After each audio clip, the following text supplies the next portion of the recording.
Greetings, brothers. Welcome to the Blood Angels Commander channel.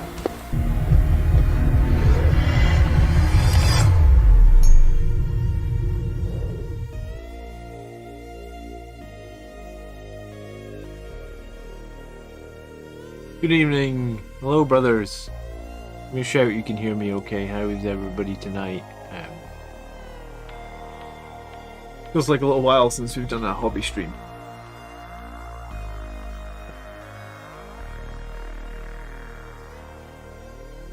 I think when we do hobby stream, I'm usually in the top right. There we go. See if we can get this camera to focus on me. Not that any of you care what I look like, but I care. Good evening, Mark, Zachary, Miguel, Jim. How you guys doing? Alunda S. Hello, Alunda. I don't think we've met before. Thanks for tuning in. Good evening. Good evening. I'm going to be painting some Sangregard. I get 6 of these guys just off camera here. Is this a finished guy? No. I get 6 of these guys just off camera. I get some arms as well, because I've been swapping out some of the arms here and there. So, some of these arms are magnetized, some of them are not. But yeah, so I'm going to be starting with some lead belcher. And something nice and simple. Well, hello Space Wolf dude, how you doing? If I have to nip away at any point during the stream, it will be because my daughter has woke up. If that happens, I should try and get right back here. Good evening, Arkin, how you doing?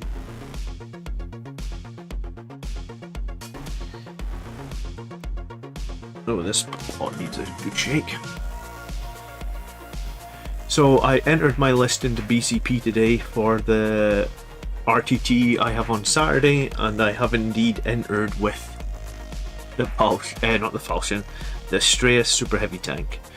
Can I win an RTT with an Astraeus? One thing for sure is it'll be a fun day, right? And I'll probably scare a few opponents, which will be fun as well. I don't know how many people come up against Blood Angels that have an Astraeus in their list. I assume not too many, if ever. It's probably the same as the first time someone saw the Blood Angels with Centurions in their list. They're like, what the hell is this Blood Angels player doing? So yeah, it'll be a fun day / event anyway. And I'll try and take some photos, and I'll put some posts out on Facebook or Twitter as well. If you haven't followed my Facebook page yet, then not the Facebook group, the actual page. It would be totally cool if you guys consider following that as well, because we've got a lot more people in the group than actually have followed the Facebook page. But I'm hoping to finish. I had 9 Sangregard that I was in the middle of, and then once these 9 are done, that's me. I'm not buying or painting any more Sangregard for until we get Primaris. I think I'm done with them. It will be a distraction Carnifex. It really is the ultimate distraction Carnifex, isn't it? Good evening, Highland Phoenix. How are you doing? My video that I've made for tomorrow, the tactics video, Highland Phoenix, is for you, and it's all about Gladiator Reapers.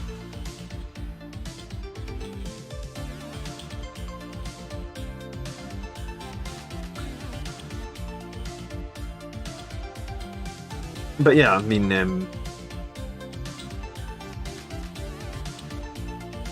been thinking a little bit about like what fire support or what is the list I actually want to run if like money and models were no option, like no option. Yeah, if money was no object, I guess. If money was no object and I had every model painted, because quite often what I run is based on what I have painted, right? So like I don't have 5 Centurions painted, so I can't really run that list. I also don't own 5 Centurions, so. But like I do, having spoken to Chris last week about his 5 Centurion list, I do kind of think that like there's definitely a place for Blood Angels with that 5 Centurion list. It's pretty decent, I guess. In that they are a big distraction Carnifex as well, right? Like the enemy have to deal with the Centurions, or they'll just walk straight up to them and punch them in the face. Zachary says, I didn't expect you to run the tank, not sure how to do a Blood Angels list with a super heavy. What do you kill first? Yeah, I mean that's the tricky part, right? And that super heavy is no chump in terms of dropping it, because the Void Shields basically give it 1 or 2 turns of additional like full profile. When the Eldar player, when it played against Eldar, he managed to drop the Void Shields in 1 turn, but against Andrew's sisters, I think both times it took him 2 turns to drop the Void Shields, and that was with a lot of multi-multiplier as well. So the Void Shields just mean it lingers around, and DTM was doing like a little count last night of how many things it killed, and the Strayas killed a lot of stuff last night. I think it killed like 30 or 40 models maybe. Reap the Whirlwind. I mean, yeah, it sucks that there's no Whirlwind in my list. Whirlwind has been MVP for me before in tournament games, so yeah, I mean, something's got to give if you're going to take a tank that expensive, I guess.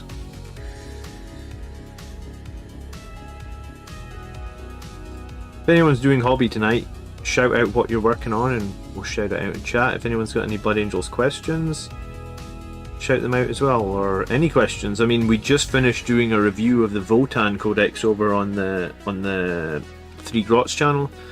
So if anyone's got any questions about what I feel about Votann or anything like that, I'm happy to answer them. So just shout them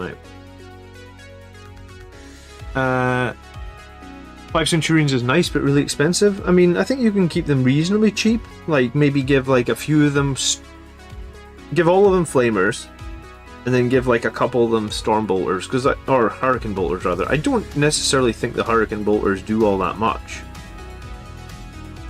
And I mean, I guess you could give Quake Bolts, give the Sergeant a Hurricane Bolter and give him Quake Bolts, so you make their melee even better. I'm not sure you need to buff their melee, but it would be nice. Good evening, Robert. Astraeus had quite the tally last night. It did have quite the tally, and if it gets ignored all game, then it will take over the game, and in some ways that's how my Falchion used to play. Because I don't think I ever lost a game on stream using the Falchion. Like, we had it on the stream like 12 times or something, and it won every single game. And I think you're 100% right. Like, the enemy have to commit into the tank, because if they leave the tank can do like 50 to 100 wounds a turn. So you can't just leave it. If you leave it, you risk losing the game just because it will shoot you off the table.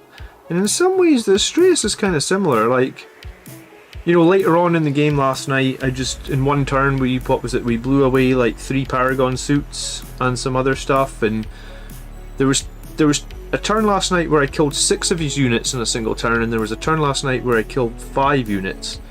So like, grind them down was a good pick last night. I think I got 12 out of the possible 15. And in 2 turns, I killed a ton of stuff, like 6 units, 5 units. Dermot's painting some Sangre Guard too.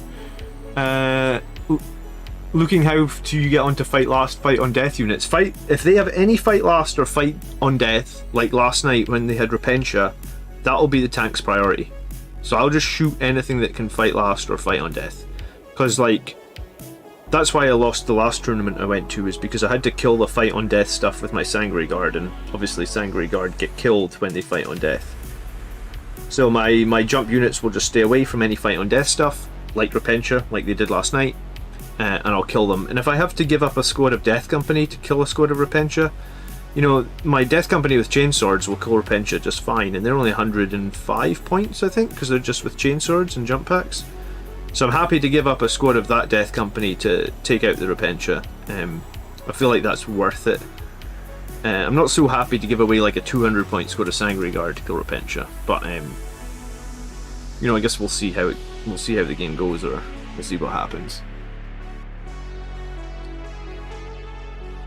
Michael is working on veteran assault intercessors. We don't often see veteran intercessors get game time.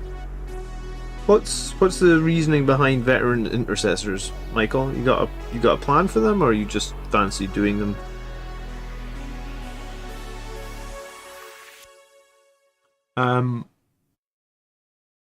Silent Phoenix says, GG, it was a tough game to win. Yeah, I mean, Sisters are a really good list right now. Like, they just score really, really effectively. Like, I kind of don't want to battle. I mean, me and Andrew play all the time, so I'd rather play other people at the tournament anyway, so that, like, I see other people's lists and I get games against fresh faces. But I mean, like, if I end up playing against Andrew, I don't love playing that Sisters list. Like, I think it's a pretty good counter into us, and it scores so very high.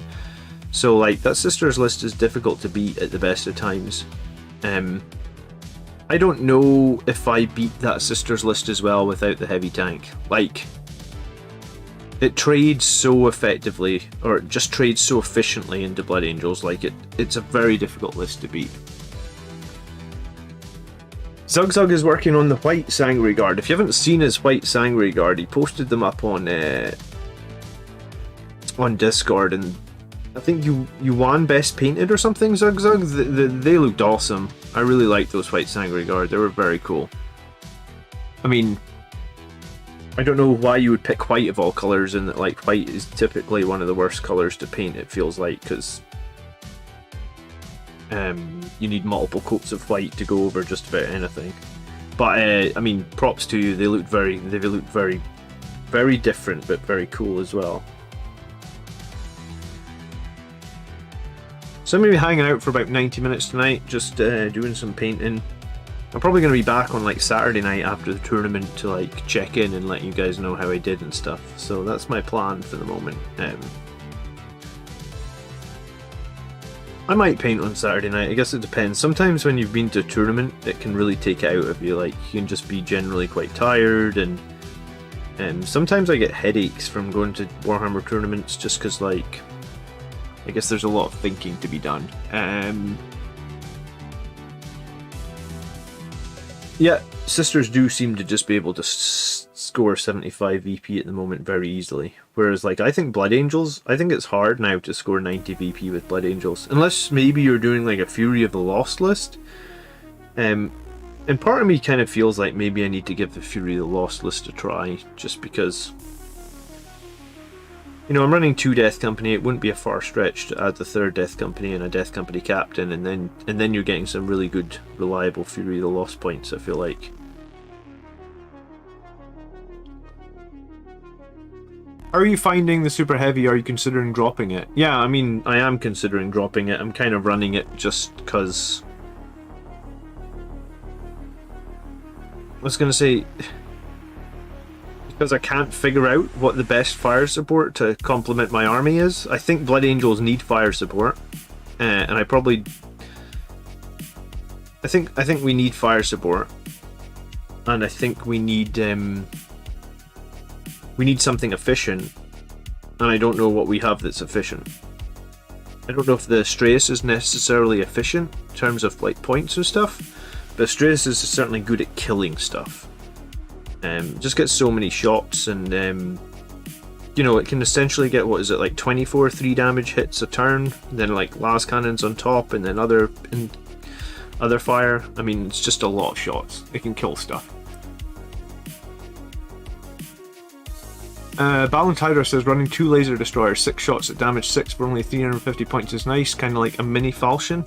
I mean, laser destroyers, yeah, they're not Martial Legacy either, are they? So they don't cost you CP to include them. Yeah, I don't own any laser well, I've commissioned one, but the commission has kind of fallen through. The guy was supposed, I mean, I paid the guy in like May, so he was supposed to have it done for me like ages ago. So I'm going to be looking for a new commission painter, but yeah, I did commission a laser destroyer. But yeah, I think laser destroyers are decent, I like them. But as I say, at the moment I don't own any. I also think that if like I was saying at the start of the stream, in a land where like I have no limits in terms of like time in models, I think I would like to run 5 Centurions, and I'd like to run 3 Death Company, and I think one of my Death Company would be with Power Swords. I don't have any Death Company made with Power Swords, maybe like 1 model. So that would mean like at least I'd need a box of Centurions, I need a couple of boxes of Death Company probably, and then I think I possibly would want a box of Eliminators as well, because I think I would want to run 2 squads of Eliminators with Las Fusils. I only got 1 squad with Las Fusils, so it's like what I want to run right now, I'm nowhere near it in terms of needing the models. No, don't. Gladiator Reapers are actually shockingly bad. Like I said, my video tomorrow, Highland Phoenix, is going to talk about Gladiator Reapers, and when you actually do the maths on 2 Reapers, you can't even kill like a squad of you can't even kill a squad of tactical marines with both Reapers shooting everything that they have at a squad of tactical marines won't even kill a squad. Like, it's like, I don't understand why Reapers are still so bad, but they are. Tony's a commission painter. Yeah, I mean, I've talked to Tony. I just I'm in limbo with this one commission because obviously, like, I put a lot of money into the commission and I'm just waiting to see what happens, I guess. But yeah, I think Tony could match my paint style, no problem. Tony paints fairly quickly, but I mean, I think his style is just as good, if not better, than mine. My main thing about doing commissions is that I want them to match. Like, if I'm doing a commission, it has to match everything I've done, because if it doesn't match, when I get it back from the commission artist, I'll just paint over it to make it match, and I'll just basically decide that, like, well, they've done me all my base colours, so now I'll make everything match. I've probably only commissioned about 5 to 10 models in the entire bunch of Blood Angel stuff I've done. I haven't commissioned that many. Like, I think I did 1 Redemptor, 1 squad of Eliminators, Servitors, I think that's all I've commissioned.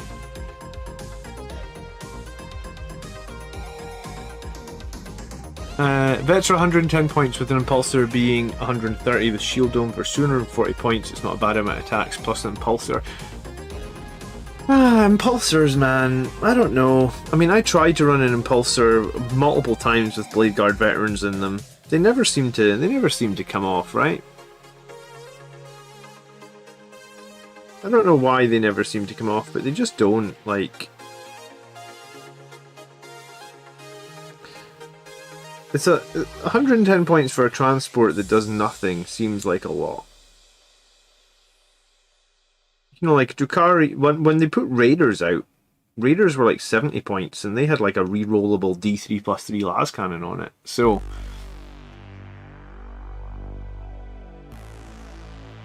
is the Shield Dome worth it anymore? I mean, the Shield Dome is only going to come into play when you get hit with, what, -4 weaponry? Because -3 is going to be a 5-up anyway.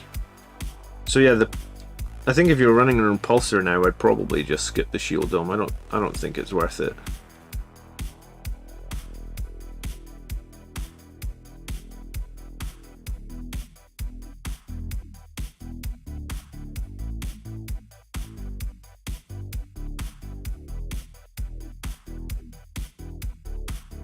I mean, I guess some armies have a ton of -4 weaponry, but like most of the time you're going to be fine without the dome.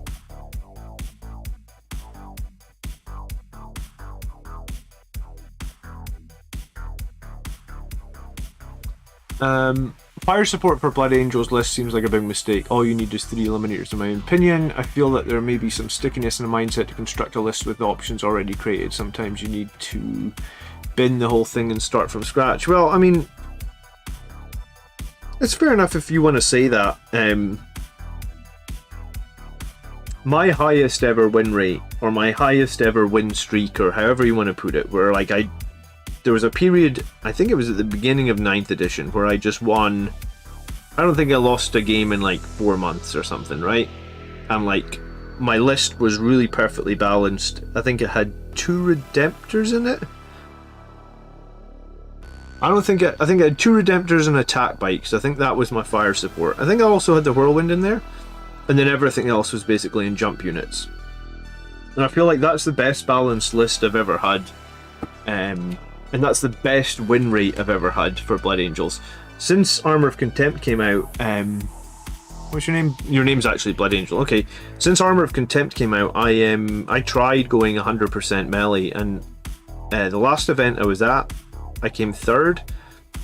And the reason I came 3rd was because I played on a really open tabletop, and I've actually already seen the maps for the GT that, for the RTT that we're playing this weekend, because he's using like tournament terrain, and the top table map is gonna be super empty.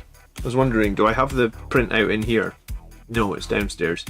But the final map is gonna be the same map that, it's not quite this exact same map, but it's just the whole middle of the map. There's like barely any terrain. There's like -1 to hit from like a tiny little barricade in the middle of the map, but that's it. So like, as a jump army, let's say I got to the final table again, if I was 100% melee, I was gonna have the same, I'd probably end up losing the same as I just lost this last tournament in, because there was nowhere to hide. 1 second, I'll be right back. Daughter's up.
Right, here's your map for the top table. So like, there's a piece of terrain just on this. This is conversion, by the way. Ties of Conviction. The one where it's like 1 up and then 2 across, and then 2 across and 1 up. And the secondary on this one, or the primary plus, is like you hold these 2 for 2 points, and you hold their 1 in their deployment zone for 4 points. This is a giant killing field. This tiny little barricade here will be -1 to shoot over, right? There'll be no cover save if you're behind it or anything like that. Just -1 to shoot over that. So like, if I position super heavy here, he can. Oh, and this one as well. Like, look at this. No cover on this as well. So just so you have to have a unit just standing in the open if you want to control this one. So basically 2 of them are going to be just standing in the open. Like, Blood Angels don't, Blood Angels don't do so well when you just have to stand in the open. And last time I played on a map similar to this, the enemy had 3 fight on death units. So I had to stand in the open, and I had to fight into 3 units that were going to fight on death. So yeah, I came 3rd in the tournament.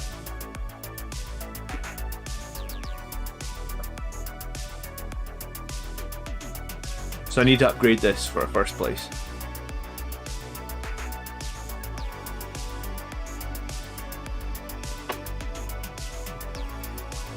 I mean, that's tournament terrain. I mean, that's taken from WTC, which is the World Tournament Championship or the World Team Championship. I mean, the other maps are okay, but the third game is going to be the one that's got no terrain on it.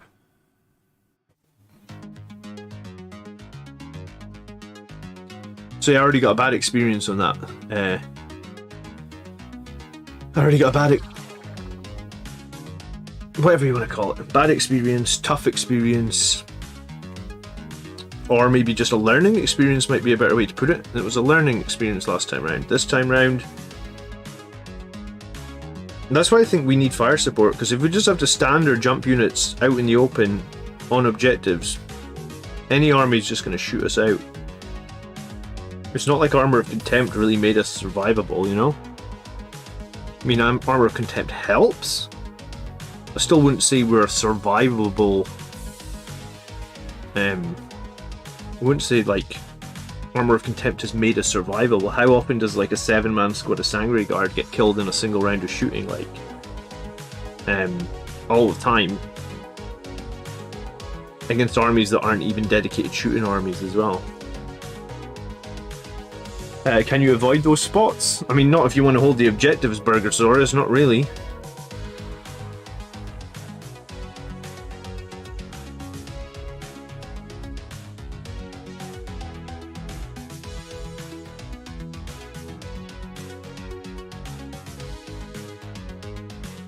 Fuck the objectives. I mean, 4 of them have barely any cover on them, though, so, like... Yeah, I don't know. I'll be in good shape. It means that if the enemy has stuff on those objectives, then I'm just going to be able to unload like 24 damage 3 shots from the Strays into them. Not many things will just be able to stand and take that on an objective. I mean, if you flip it around and if the enemy had an Astraeus and they shot Blood Angels, then they would wipe they would wipe the squad. Like, there's no doubt about it, right?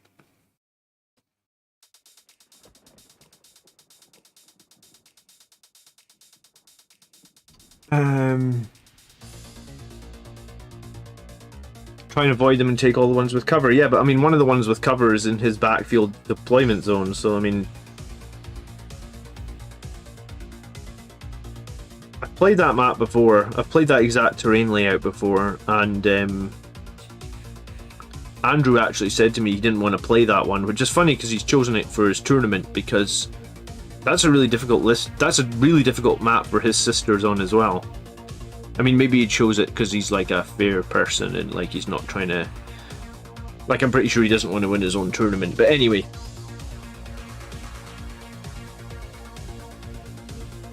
A Vindicator with a plow is very durable?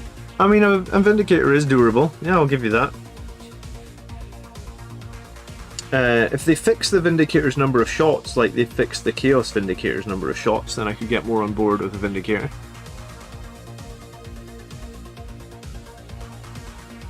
Orbital Bombardment from the Impulsor. Interesting. Not many people take Orbital Bombardment from the Impulsor, I guess.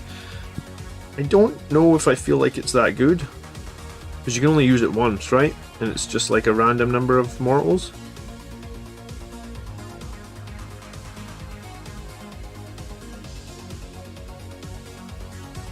You got this, John. Let's see a first. I would love a first Ed. I've been so close at like 3 events now to getting like first place, so like I'll keep plugging away. I feel like if I just keep trying, I will get a first. I don't know if it'll be this event though. I don't think, like I said, like I'm really struggling to figure out what the strongest fire support is for Blood Angels, and if I'm struggling to figure that out, then I don't know if I feel like we're strong. Like, maybe we're a... You know, someone was saying to me we're still a tier A army. I'm like, maybe we're sneaking in there at the bottom of tier A. Or maybe you've got the Centurions in your list with a priest in your tier A. I feel like there's a lot of things that kill Marines exceedingly well at the moment for us to be tier A. Burgosaurus says I'm spitballing, I'm bad at the game. Well, Burgosaurus, keep watching the channel. We'll make you into a real player yet. There was a time when I was pretty bad at 40k, you know? It's like anything in life, practice. Sangard and Marines die every time they're attacked. Yeah, exactly. We're not a durable army. I keep trying to say that. Like, we're not durable. Our movement speed and our ability to hide and then like jump out and make charges. That's what makes us. That's what makes us a strong army. Our durability doesn't make us a strong army, and our secondaries aren't that strong either. To be real. What does a little hammer and a whirlwind? Oh, you're still on the hammer. The hammer of wrath, the whirlwind. I've made a video that's coming out tomorrow about Gladiator Reapers and Gladiators in general, Highland Phoenix. Please watch it, and I even call you out in the video. Tell me what you think at the end. I would love to go out to the store and buy 2 Gladiator Reapers and feel like that's going to solve my army list. But I tell you, the second I ran the maths on them, I was like, alright, yeah. The Gladiator Reaper was literally, at least one of it, like I've been thinking of a while for a Gladiator Reaper. So let's say, metaphorically, I had a Gladiator Reaper in my basket for the next time I bought Warhammer. I ran the math on it and instantly removed it from my basket. So I was like, once I actually realised, like mathematically, how much damage a Gladiator Reaper will do and stuff, I was just like, yeah, that's not happening. I'm not running that. It's not. It doesn't feel strong at all.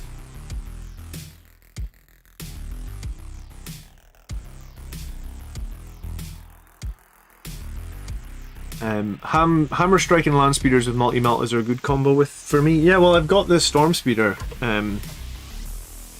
Got this Storm Speeder I bought a few weeks back. Yeah, let's just smash the Sangre Guard onto the table. Why don't I? I need to finish building it and getting it magnetized. I could have done that tonight, but I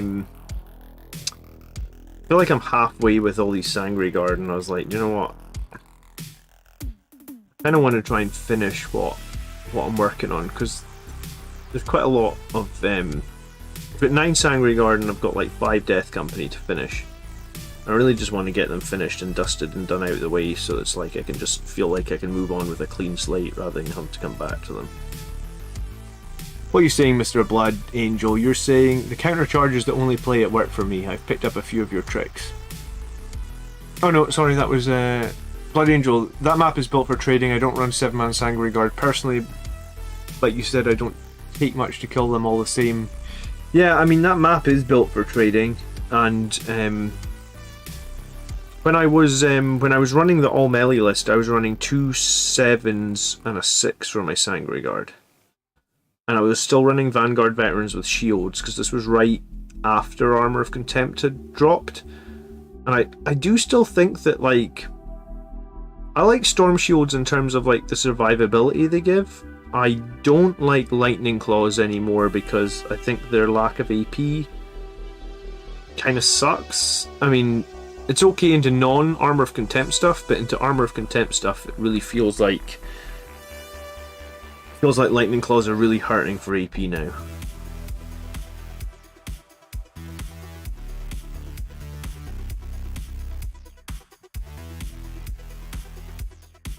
I mean, I guess you could have a priest and you could Assault Doctor in them or something, but like usually my priest ends up Assault Doctor in the Death Company, right? John Blake says, John, I'm completely honest with you. I can't remember the last time I lost a full unit of Sangre Guard in one shooting phase in a tournament game. Cover plus Armor of Contempt usually makes, usually with a priest, feel no pain. Alright, well, you didn't see the game against Eldar like 2 weeks ago, John, where one squad of Dire Avengers, which is like, I don't even know how expensive a Dire Avenger is, but I'm guessing it's not a lot. Dire Avengers? I'm going to check this. Because a 5-man squad of Dire Avengers took out like a whole squad of Sangre Guard in Dire Avengers. They are 13 points per model, so 5 of them, which is 5 times 13, like 75 points. Is that right? 65 points. Yeah, so 65 points with the Shuriken catapults, which are -4 potentially. Yeah, and each one's like Assault 3, so it's, and the Sergeant can hold 2 of them. So you're talking like fair enough, he like cast Doom or something so they can reroll wounds. But like a 65-point squad killing a 210-point Sanguinary Guard squad in a single round of shooting. I mean, if you play against some Eldar players, they'll run 3 squads of 10 Dire Avengers, because why wouldn't you when they're so damn effective? And I don't know if you know, there's a stratagem for Dire Avengers as well, which is borderline OP. It's if they ever take any casualties. So let's say you kill 1 Dire Avenger, now the squad can shoot twice, and I think 6s to hit are auto wounds, and they're at -4 or -4, yeah. And yeah, Dire Avengers are dirt cheap for what they put out, says Albin. They destroyed my Sanguinary Guard. Like I knew it was going to happen, and I was like, I tried to position them so that like only a few of them could get line of sight, and I actually think one of the Dire Avengers didn't have line of sight, so it was even less shots than a full squad. And I'm telling you, they just wrecked through the Sanguinary Guard. Those same Dire Avengers did 8 wounds to a Redemptor the week before or something.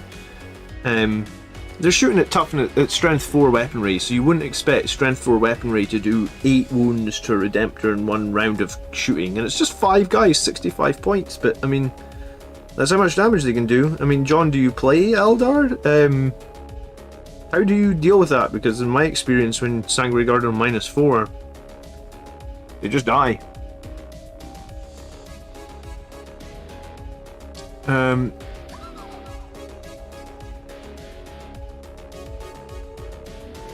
If the Hammer Strike didn't degrade, is the Hammer Strike the one that's got the BS of 2+? Because I kind of like the Hammer Strike.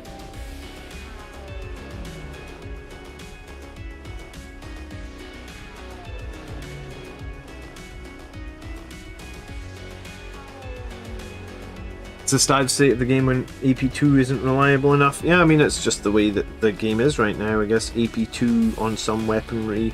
I mean, I think there's a problem in general with, like, if you think, like, use Thunderhammers as an example. Like, Thunderhammers used to be -3 in 8th, and they made them -2 in 9th. But they made them -2 before they realised that they were going to armor contempt all the Marine stuff or all the Imperium stuff. So then, really, they've just become -1. So it's Lightning Claws have had the same problem. Like, Lightning Claws were designed and made for the meta at the start of the edition, and then Armor of Contempt has changed everything. And as such, Lightning Claws are in a weird place where, like, they were brilliant for a little while. Now they're like take it or leave it, right? And I think, well, I know Miles is going to this tournament, and Miles is the guy that was playing those 5-man squad of Dire Avengers. Miles is not no one just runs 5 of Dire Avengers, says Mark. Miles is more of a casual player, Mark. Like, he's not a win at all costs player, but like his casual list with Eldar was able to, any Blood Angels unit he could see, he would pretty much could delete it every turn.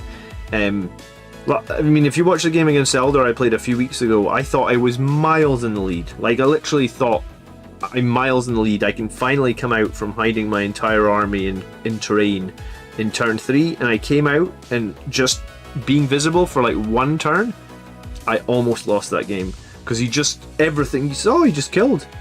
And I mean, like, I'd already killed like his D cannons and his Howling Banshees and Jane Czar and all, you know, like, I'd killed a lot of stuff when I finally thought like it's safe enough for me to come out of hiding like in my corner.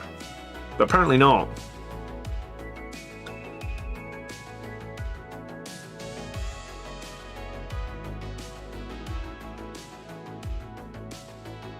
Yeah, Thunderstrike is a BS2 one. That's the one that I'm probably going to make.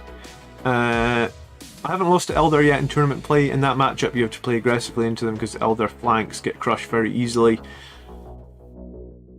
Well, I played that Eldar list before I beat it a few weeks previously, and I think the previous time I played it, I was running like pretty much all melee. Was that the time I was running all melee? It must have been, because I had 3 squads of Sanguinary Guard, and he had 3 fight lasts on the board. So in that game, even though I charged him multiple times, I never got to fight first, and what it resulted in, it actually meant my Sangre Guard never fought in the entire game. Just because Jane Zar had a fight last, the Howling Banshees had a fight last, he had a psychic power that was a fight last, and I don't even think I got 20 points. So, I mean, it's... I mean, I don't know, like, maybe I'm just not a good player against Eldar, man, but, like, I just think Eldar... A good Eldar list can counter us, like, so hard. Your more meta Eldar list is to employ more transports. Good evening, Daniel. How you doing?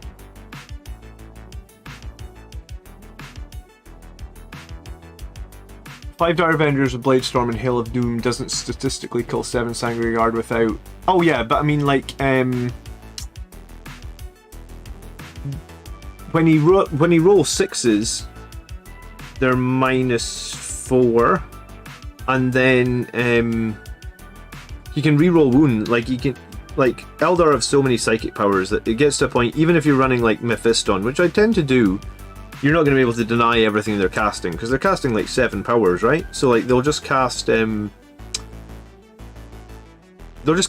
on you, so they can reroll wounds, and then of course every wound that gets rerolled into a 6, because they can reroll everything, will mean even more high EP shots. So and I mean, even if, you know, maybe the Dire Avengers alone, like 5 of them won't quite kill 7 Sangre Guard, but like for 65 points they'll do enough damage where, like, if he's got one other unit with a gun on it, I don't know. Like I said, I'm kind of struggling into some armies at the moment. That's probably, like, if I wasn't struggling, like maybe like a year ago when I felt like Blood Angels were pretty strong. That was about a year ago. Yeah, that was the last time I got to a top table at a GT, about a year ago. And at that point, when I felt Blood Angels were pretty strong, I wasn't... Tau were a problem back then, Admech were a problem back then, but like... not to the same degree of like how quickly we would die.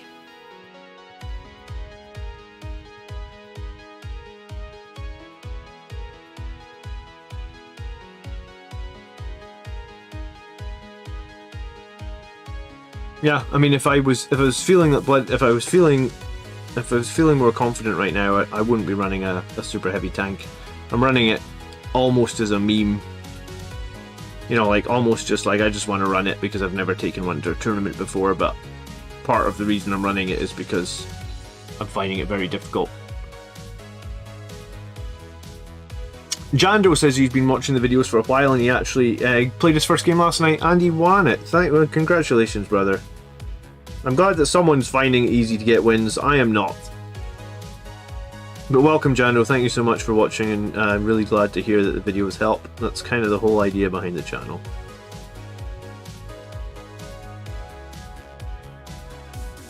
A lot of people are done with 9th. Yeah, some people have got frustrated with the rule set in 9th. I'm not one of those people. Like, I just want to keep plugging away, and I feel like there's a really strong Blood Angels list out there that I still haven't found. Unfortunately, I don't think it's going to include Gladiator Reapers, but I don't think it includes super heavy tanks either. I think for the GT that I've got in November, I'm very unlikely to run a super... I mean, unless I just crush everybody at this RTT this weekend, I think I'm very unlikely to run the super heavy tank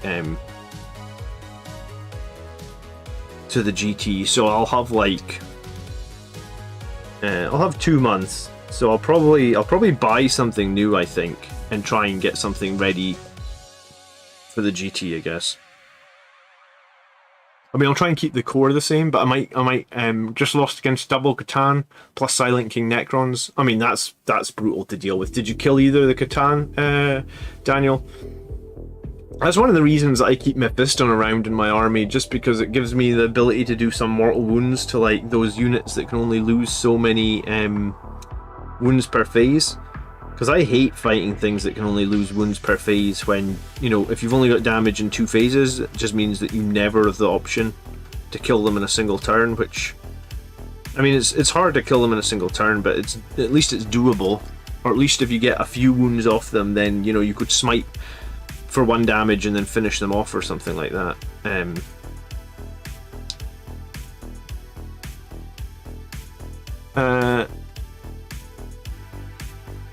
Zug thinks Blood Angels are the best to play.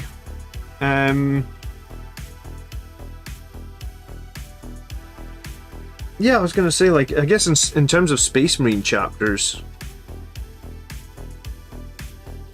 I don't really have too many problems into other Marine chapters except Wolves. And again, for Wolves it comes down to the fact that they have multiple ways to make you fight last, and they also have Fight on Death woven, and they have Heroic Intervention 6 inches like everywhere on the board.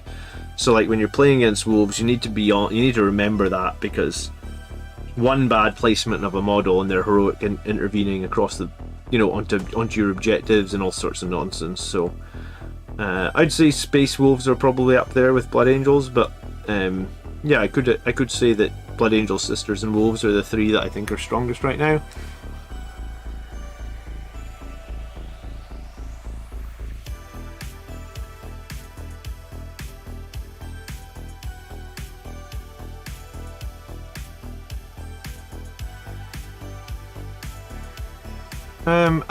As a student of the game since 2nd edition, this is literally the best version so far. In my opinion's nothing perfect. Yeah, I agree with Highland Phoenix. As much as we like to complain about this edition, it is the best edition in terms of tournament play. I didn't enjoy tournament play in 8th because it was so random. So, you know, if you pulled a bad tactical objective, you could lose the game, etc. So I like 9th a lot in terms of the maps are balanced, the scoring's kind of balanced. I mean, except some people have like secondaries that are borderline too easy. Well, I mean, yeah, statistically, maybe John, your Sangre Guard can survive, but all I know is I'm telling you that I got shot by like 5 Dire Avengers and one of them wasn't in range and it pretty much wiped like a whole squad. I mean, this is a few weeks ago, so maybe the squad wasn't in full health, maybe it was only 5 guys left, but it felt like I lost a lot for, you know, 40 points of shooting from Eldar or whatever it was. It's enough to make me think, like, if the Eldar has a 10-man Dire Avenger squad, then anything that they shoot in their Hail of Doom is going to be like, it's going to be enough to make you really panic or really worried, or like if I come up against an Eldar list that has 3 squads of Dire Avengers, I might just cry. Like it's just going to be like, oh my god, if those things get line of sight and stuff, you're going to lose a lot of Marines.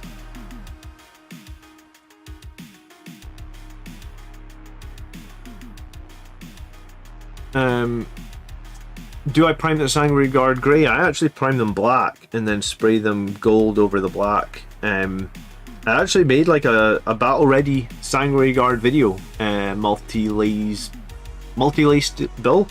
If you search on YouTube Blood Angels Commander Battle Ready Sangre Guard, you'll see my whole step on how I paint the entire Sangre Guard. I don't think YouTube showed that video to very many people because I'm not typically a painting channel, but like I was pretty proud of the video, so it's there. Everything that I do for painting Sangre Guard, the wing effects, everything is in that video, so I mean, check it out if you've got time one day. It's like 20 minutes long.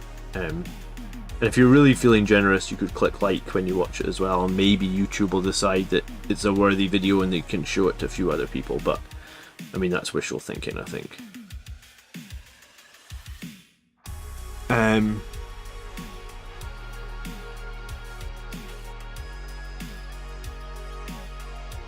No respect for the Dark Angels or Black Templars, which of course are my armies. Black Templars were really good before Armor of Contempt.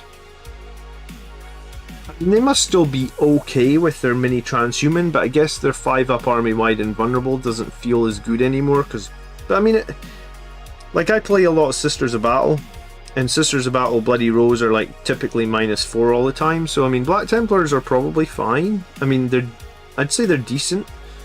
Their chaplains are still good. Yeah, I mean, Black Templars, I guess I like Blood Angels and wolves the most, but then I'm a melee-based player 90% of the time. But Black Templars are good. I don't like Dark Angels because I feel like Dark Angels, you really want to go Deathwing, and then you're really, really slow. And yeah, you can camp on one objective maybe and hold it and win the game that way, but like, I guess I like playing a fast army, and Dark Angels aren't. I mean, you could go Ravenwing and you could be fast, but I think Deathwing are just so attractive that a lot of people go Deathwing because they think like, oh, this is a big durable squad of Terminators, they'll never die, and that's true, but they'll never do anything but hold one objective and be quite static. Well, excuse me.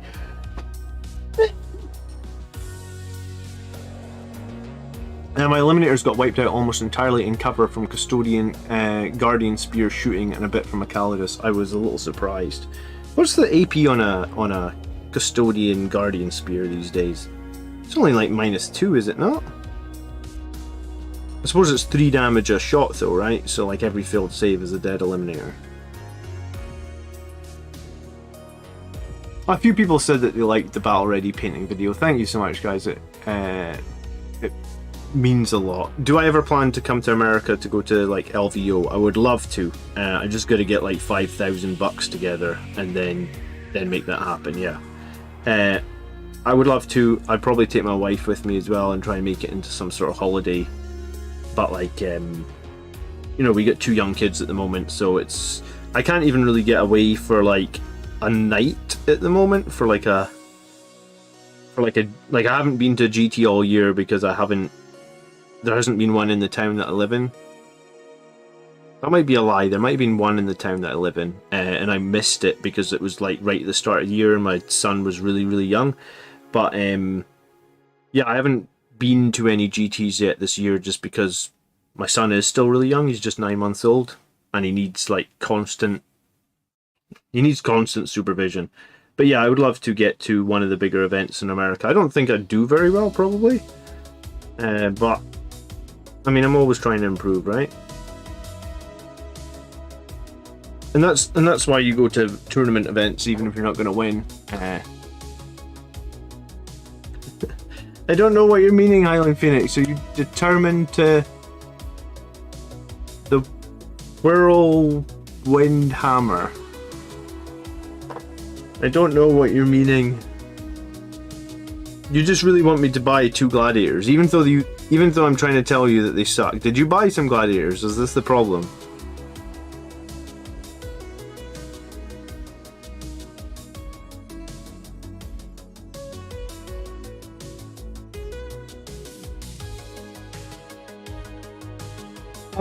Alvin says I'm going to go to a tournament in Stockholm, Sweden this Saturday. My HQs will be Dante, Mistrov and Astaroth. How fucked am I without Rights of War?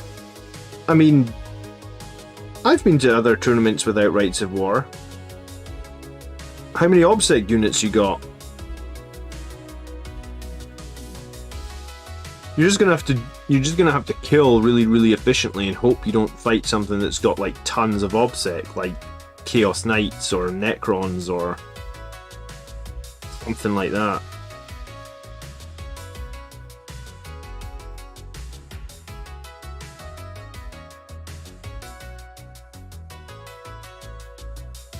Joe says, currently painting Librarian Dreadnought that I got ages ago. Is there any use for them at the moment? I ran just one just a couple of weeks ago, Joe. I would say right now they're maybe not the strongest model. I mean, I don't necessarily think they're bad. My biggest problem with the Librarian Dreadnought is just his weapon skill of 3-up makes his combat kind of unreliable. So if that's the biggest problem with him, I think if you're aware of that and you put something in your list to fix that, then I think he's probably okay. But if you don't fix that, you just have to be aware that like when you really need him to make a bunch of hits, he's going to make a bunch of misses because weapon skill 3 isn't reliable, and then you'll curse yourself.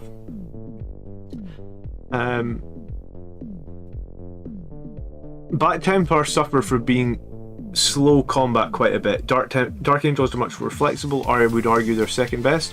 You think Dark Angels are second best after who? Blood Angels or Sisters?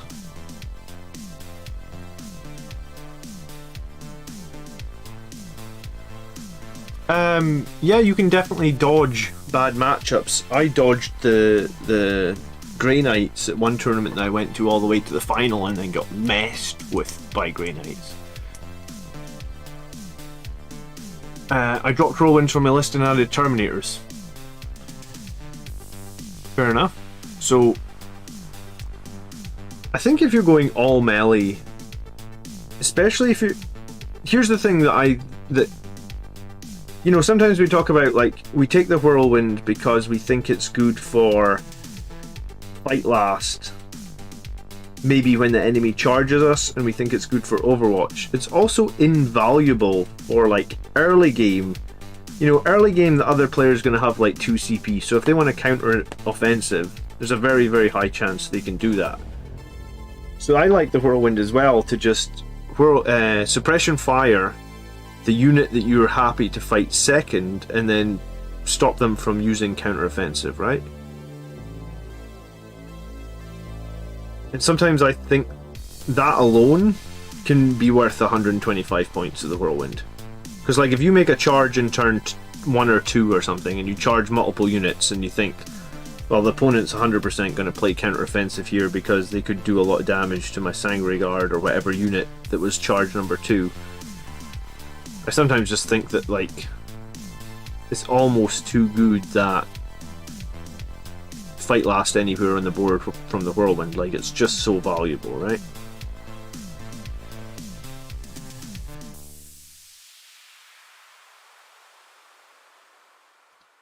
I mean, like I said, it didn't help me recently against Eldar, but I didn't realise just how much fight last the Eldar player had at that point. And then the problem with the Eldar list was one of the fight lasts he had was an aura around a character.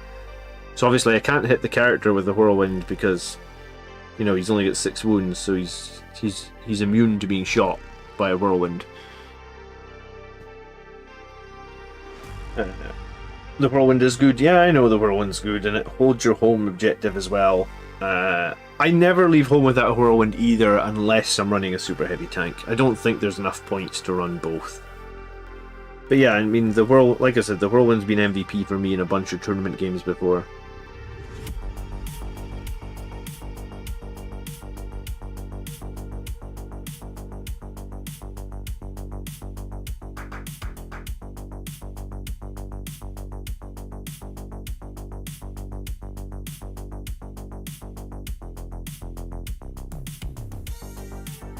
But yeah, so tomorrow's video highlight, I'm literally going to do, like, well, I mean, the video's already made and published. I literally do the math for 2 Gladiator Reapers and a bunch of targets.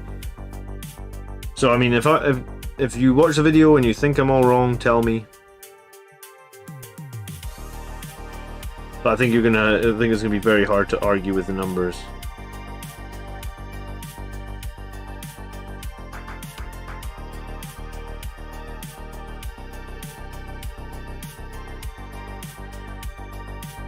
To be fair, the Whirlwind sucks. It's the strat that's good. Yeah, I mean, I guess it is. You're right. The strat is good.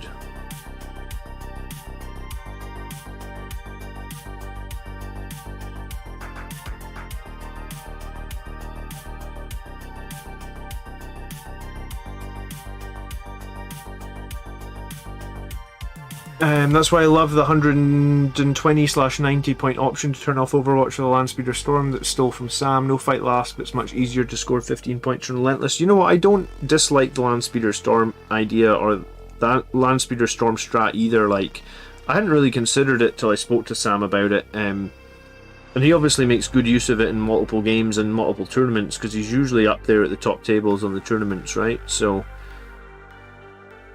I like the Scouts, I like the Landspeeder Storm option as well, but again, that's another model that I find it surprising when I only collect one army and I must have put like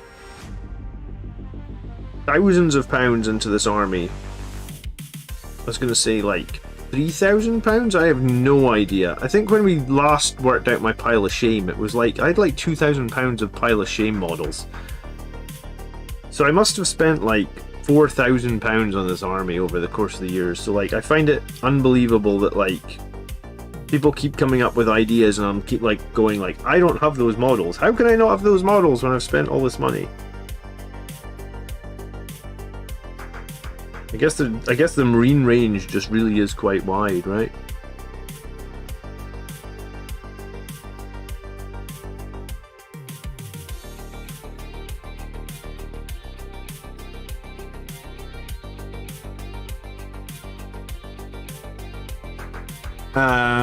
Two Gladiator Reapers cost the same as 8 aggressors with Boltstorm gauntlets. And how many?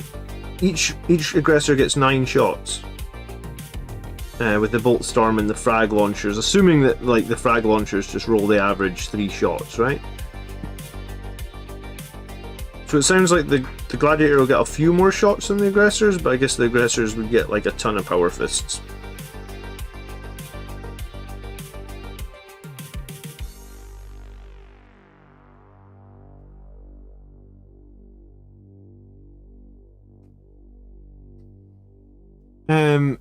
It turns out I was specifically only including Whirlwind for my Tau matchups. It's never included in Big Blood Angel's tournament list, and I don't think the Whirlwind is necessary at all, so I'm dropping it. Well, that's fair enough. I also found the Whirlwind was very good into knights.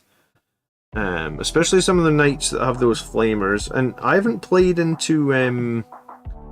well, I say I haven't played into them. I've had one game into Chaos Knights. Sorry, not Chaos Knights. Chaos Space Marines with the new Codex, right? But like, let the galaxy burn. I'm sure you're aware of that rule / stratagem, right, Rezio?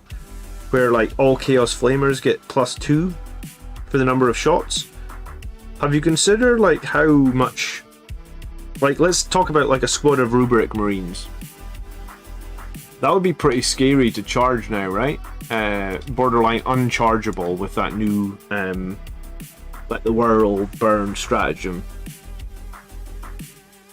Or, sorry, not the world burn. Let the galaxy burn, I believe, is the name of the stratagem.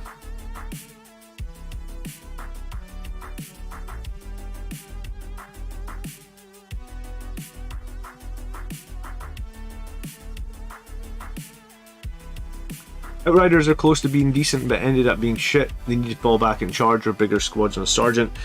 I don't know if you watched the video that we just got done filming on the Grot's channel, but the bikes that the squats get, they look a million times better than the Outriders, and they're like 30 points a bike. It's ridiculous. I think some of that squat stuff is like 20 or 30 points too cheap.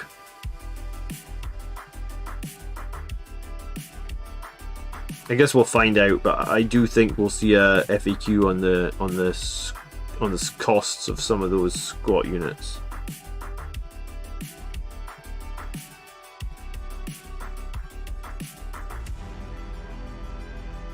Simon says, does anyone write Outriders and a Primaris Chaplain? The Primaris Chaplain's good, and I mean, he can keep up with jump units. I would just run jump units over the Outriders, bro.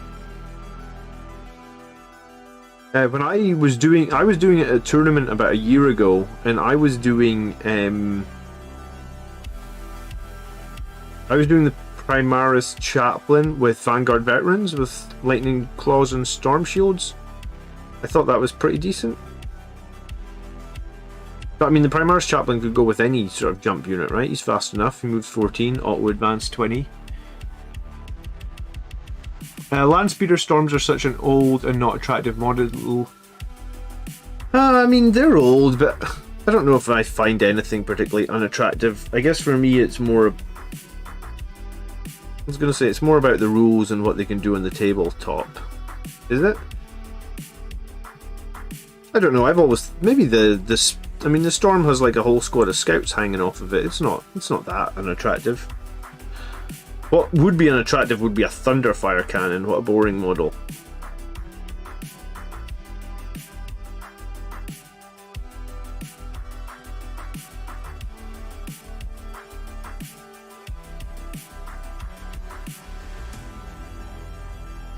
Jim's been toying around with 2 or 3 Landspeeder Tornadoes with meltas and assault cannons.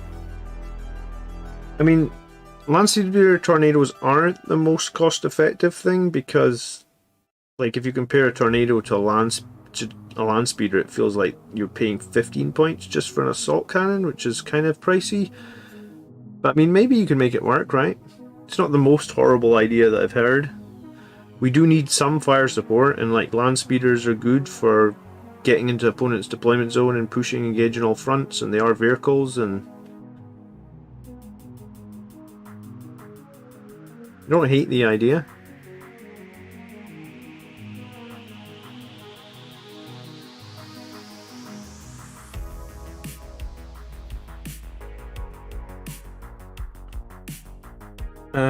Missing the point that Reaper is 30 inches and strength 6. It doesn't matter, Highland Phoenix, it doesn't kill anything.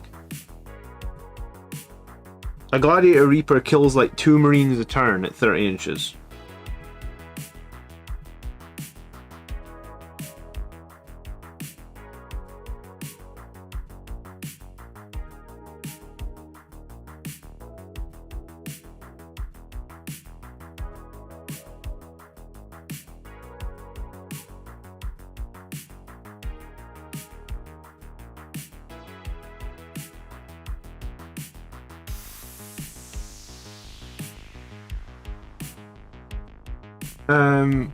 I'm sure there's going to be a reason I might put the Whirlwind back in, like you mentioned.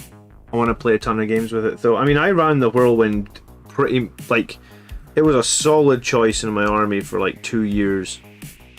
If you're making early game charges, the ability to potentially stop the opponent from interrupting can be huge.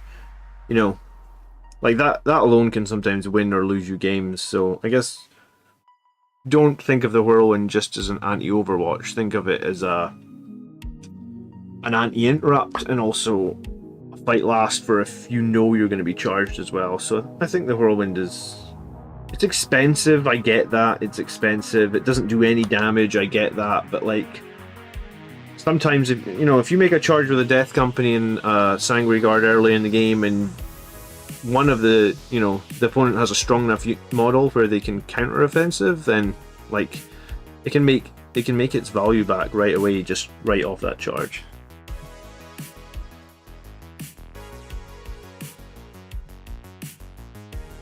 Yeah, Chris is making strong plays with 5 Centurions, and I think if you want to remember, Centurions can cancel Overwatch as well with assault launchers, but I think Centurions are in some ways similar to an Astreus for Blood Angels. Like, they're just a distraction Carnifex, and maybe we need a distraction Carnifex. Like, it's not like I've won many tournaments with the Whirlwind. In fact, I've won 0.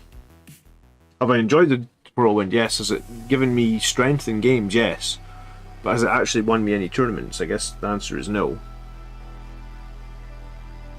Does it let me play the game on my terms, though, or dictate the charges a bit? I guess the answer is yes. So I guess you have to. There's a lot of factors there that I guess worth considering or worth thinking about.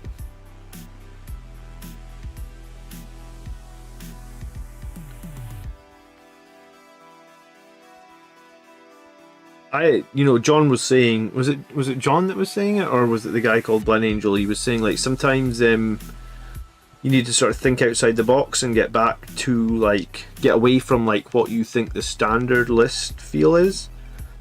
And if anything's been standard in my list for the last 18 months, it's been the Whirlwind more than anything, right? Like the Whirlwind is just like an auto, like everything in my list changed. I tried different Psychers, I tried the Priest, I tried the Tech Marine. I tried Infiltrators, I did Incursors, I did Assault Intercessors, so I literally did everything, but the one thing that always stayed in all my lists was the Whirlwind. So like, maybe that's,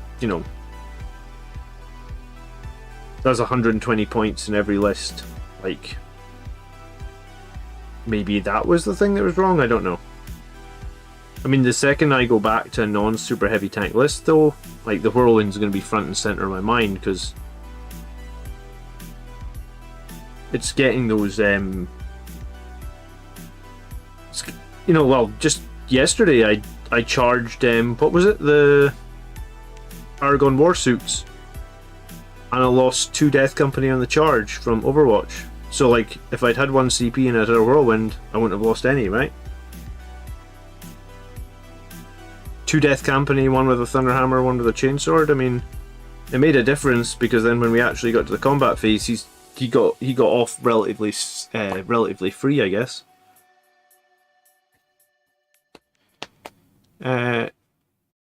There's the Judas ER. We saw a lot more Judas ER play at the beginning of 9th. Maybe like I don't know why. Like maybe people felt like the Judas ER was a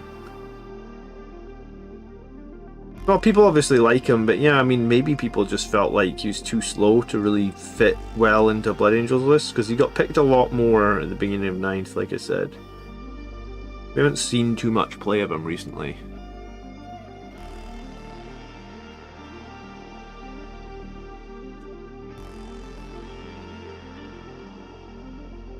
See, that's why I always included Highland Phoenix. That's why, like, I could never find myself to drop the Whirlwind, because I always felt like I would get some value out of it, or it would prevent an overwatch, or I would win a combat because I'm fighting first, you know.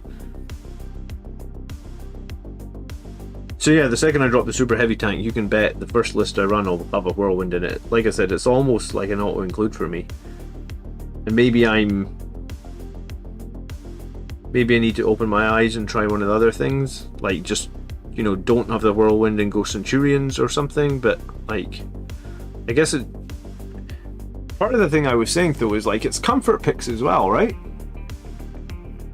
If having a Whirlwind in the list is something that makes me feel really comfortable about, and it makes me feel like, right, you know, their big nasty target that's going to charge me, well, I'm just going to suppression fire it and then forget about it. And if it does charge me, that's fine. I'm going to do a bunch of damage to it because it's suppressed, and I'll fight first, you know, like, so. And there's definitely a degree of comfort picks. I mean, if we talk about like other people playing Blood Angels right now are seeing like Centurions as a comfort pick, well then I guess I could argue that like super heavy tanks are a comfort pick for me, because I'm genuinely like, this whole YouTube channel pretty much comes from me doing math.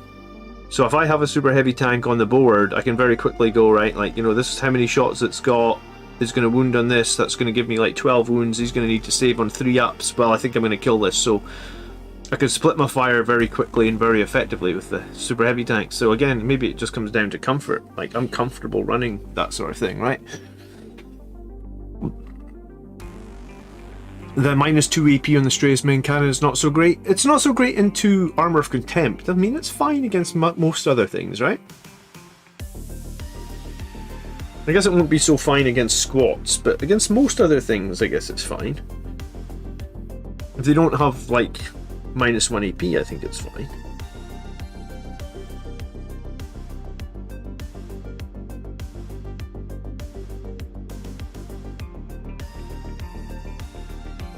Steve says, I think Whirlwind is a tactical choice. Squats might make the debate over Centurions more clear if we shift our focus, or can really tank a bit. Have you seen the?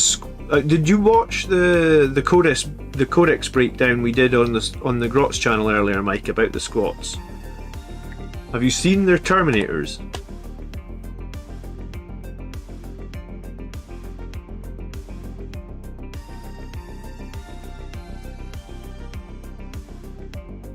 The math hammer is perfect and very helpful. I'm glad to hear it. That's why I think, like, being good at maths helps a lot in this game. And maybe, like I said, it can come down to comfort picks, you know, like, if I'm comfortable picking one unit that can do a lot of shooting because I can math out a lot of the averages in my head, then, like, you know, pick it because it feels like it makes you feel confident. It's something that you're comfortable with.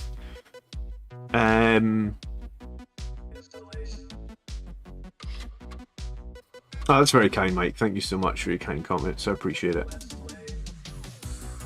Robert says he wishes the squats release could come so we can get to World Eaters. Are you a World Eater? Are you a heretic in disguise, Robert? If you are a fan of World Eaters, there is a guy that does a World Eaters YouTube channel.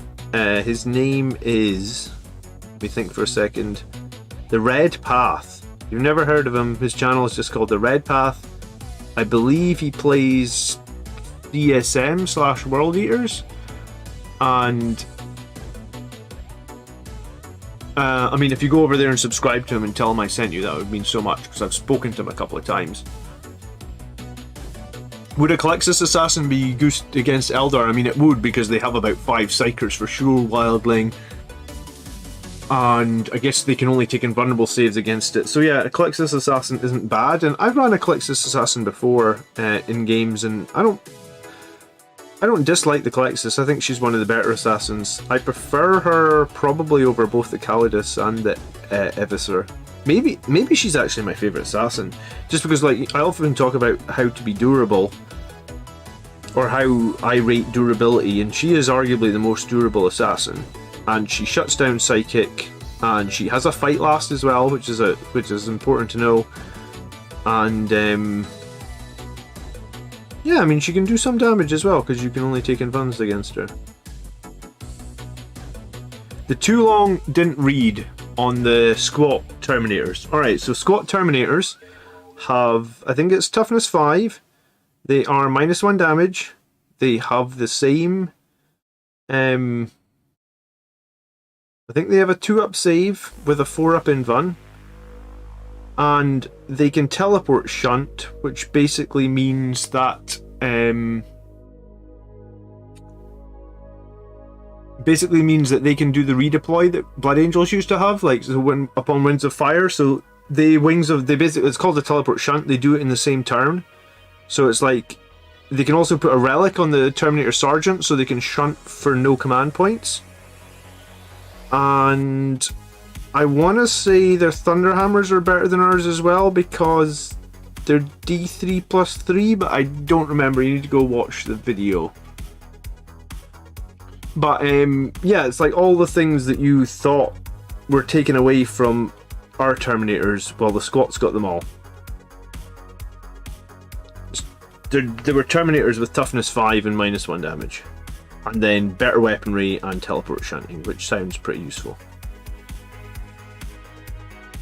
When I was talking over the Codex with Mark, I was just like, what the fuck? Why'd they take that away from Blood Angels and then they give it to the squats? Hey, what's up, Jacob? Good evening. Nice to see you for the 3rd time in 2 days.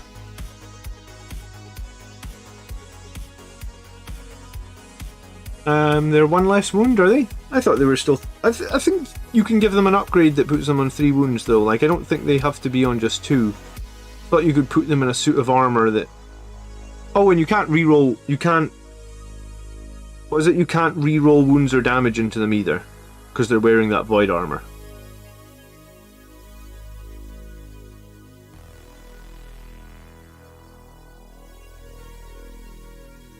Yeah, squats seem like they're going to be interesting to play against. And I mean, I say interesting, they're going to make you pull their hair out. Because although the new stuff needs to be OP, yeah, I mean, there's that. That's part of the faction. The new stuff always comes out like overtuned, I guess, and then it's just a case of how long it stays overtuned, I guess. The reroll thing is not army wide, it's against anything that's got void armor, but I would say that I think most of their stuff has void armor. Like, I think it's very few units. Maybe it's like their psyker who's like naked doesn't have void armor, but I would say like 90% of their units are rocking the void armor. And then there's a second set of armor that they get as well that's like better than void armor, which is like what the Terminators are wearing, and there's a 100-point character that can have that, and the character that can have that is ridiculous because he has a Thunderhammer, or it's a relic. You can give him a relic Thunderhammer, right? That does D3+3, and each roll of a 6 changes all that damage into mortals. And if you've got judgment tokens up, then every hit on a 4-up counts as a 6 to wound. So, you know, like, he can have like 5 attacks, or maybe... I think he can have 5. Maybe there's a way to get 6 if you pick the right, the league. So you could have like 5 or 6 attacks. Every 4-up is D3+3 mortals. So you're talking like, on average, you would roll 3 4-ups, right? So that's, on average, 15 mortal wounds. And then you need to save 3 times at like -3, and each save is D3+3. So you're talking, you can make like a 100-point character that can one-shot Mortarion around a combat.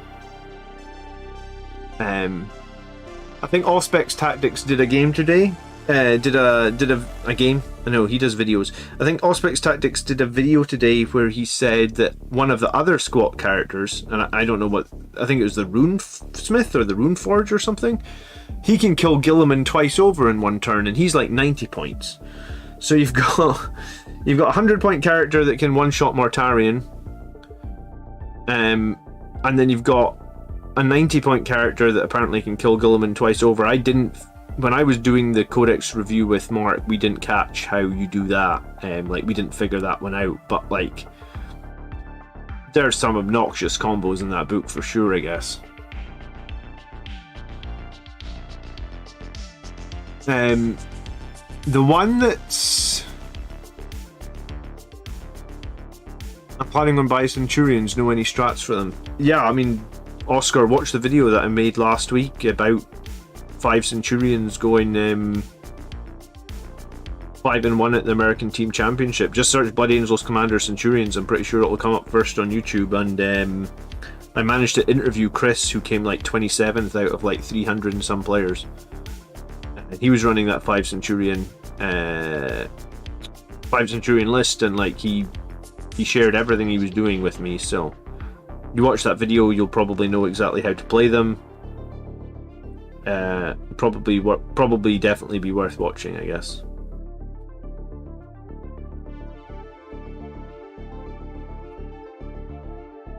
Rezio will just boycott that army then. Yeah, I mean, it's overtuned. Definitely feels like where the book is from the squats.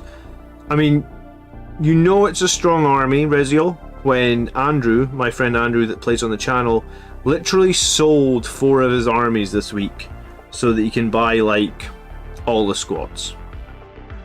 He said he wanted 3 of every unit, and he was like, I've always liked squats. I was like, have you? Because I've known you 20 years and you've never collected squats as far as I knew. Don't clip this and send that to him, but that's the truth. That's how the conversation went. He's been saying that he's always liked squats. Conveniently, ever since we found out that, like, the fortress as well, what is it called? The land fortress, being able to do like 12 mortal wounds with a gun that spill over units as well is going to be pretty interesting.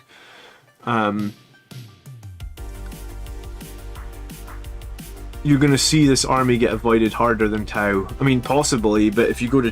Or you'll just go to tournaments and it's just going to be heaps of squats.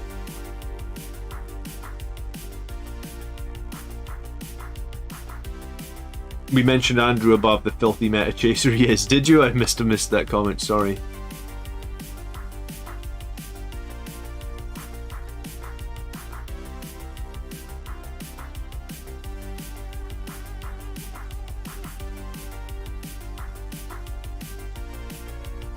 But yeah, I think squats are going to be a really tough match.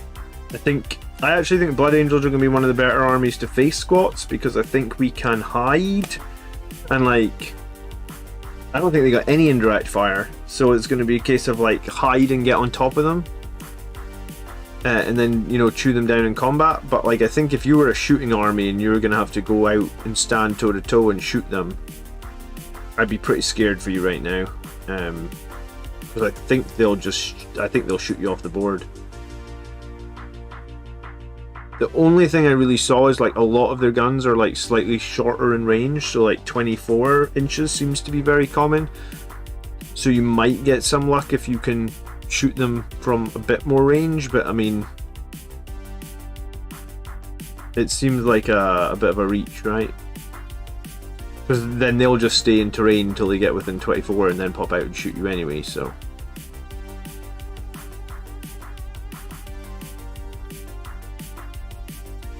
I think GW have managed to not release any broken armies, Chaos Knights, etc., but squats do look broken. We put up a poll on the 3 Grots channel, and it seemed to be about 50-50. 50% of people didn't think the squats were broken. But I mean, only time will tell when we see them in the tournament scene, and I honestly think we're going to see a tournament scene like we saw, what was it, be about a year ago with Eldar, where like, or maybe even 15 months ago with Admech, where like, it's going to be like top 8, 6 of them are going to be squats. That's what I think's going to happen. I hope not, but I do kind of think that's what's going to happen. The book, like everything in the book, just looks strong. A really good example is like digital weapons, right? Digital weapons, if you know it, the Space Marine one is like, you make an extra hit roll in melee, and on a 2+ you do 1 mortal wound, right? Like, that is digital weapons. Squats of 1, which is similar, right? I'm trying to find it here. I've pulled up the squat thing. Hold on.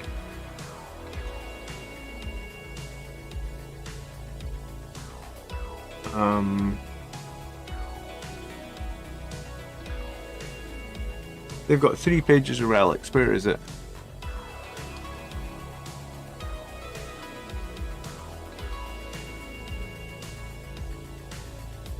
Player, no.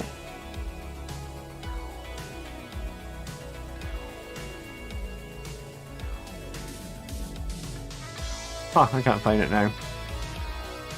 Oh, maybe it's a relic for... maybe it's a relic for one of the leagues. That's why I can't find it. Oh no, here it is. The first knife is what it's called. So the Space Marine one is, you make a digital weapon, you make 1 extra attack with a digital weapon. On a 2-up, you do a mortal, right? Everybody knows that. So it's 1 CP, sorry, yeah, it's 1 CP to take that relic. It will do you 1 mortal every round of combat. It can never do more, it can never do less, it can just do 1, right? Squats of 1, I can put this up on my screen, hold on.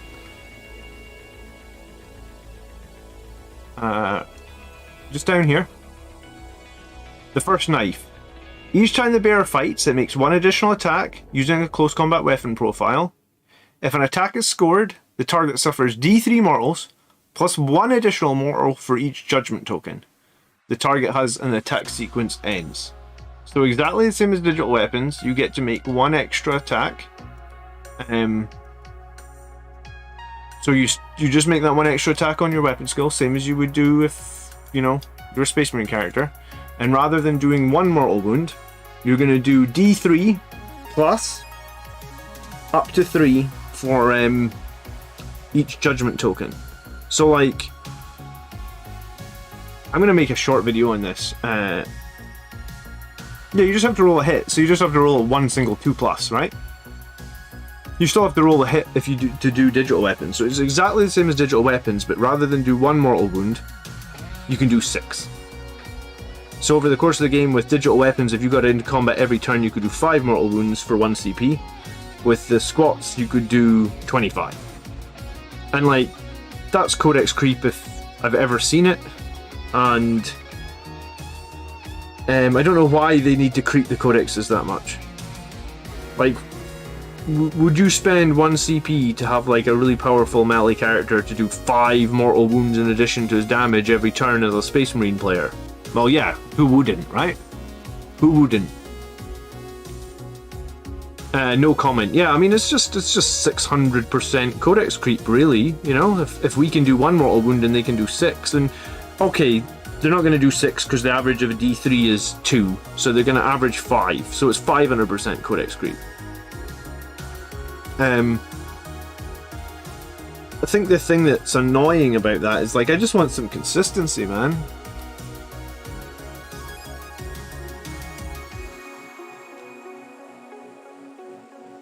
Do you think that 10th edition will get a split codex? No, I don't think they'll do that. I think in 10th edition they'll just phase out a few more firstborn stuffs. Like tactical squads or something that gets no play right now will get phased out. And I think that's just how they'll do that. So it'll just be 1 codex again for Marines. I mean, unless they really think that people are upset enough to want to buy 2 codexes, that they love Firstborn that much.